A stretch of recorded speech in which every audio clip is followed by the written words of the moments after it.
اللہم صل علی آپ صلی اللہ علیہ وسلم نے وحی کے رک جانے کے زمانے کے حالات بیان فرماتے ہوئے کہا کہ ایک روز میں چلا جا رہا تھا کہ اچانک میں نے آسمان کی طرف ایک آواز سنی اور میں نے اپنا سر آسمان کی طرف اٹھایا، کیا دیکھتا ہوں کہ وہی فرشتہ جو میرے پاس غار حرا میں آیا تھا وہ آسمان و زمین کے بیچ میں ایک کرسی پر بیٹھا ہوا ہے۔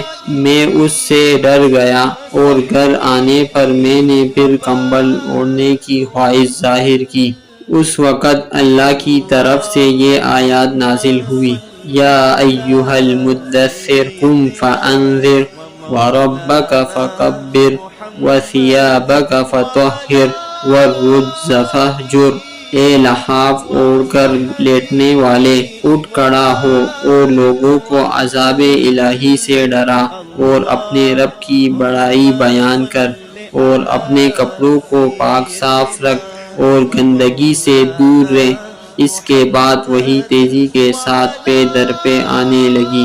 صحیح بخاری حدیث نمبر 4۔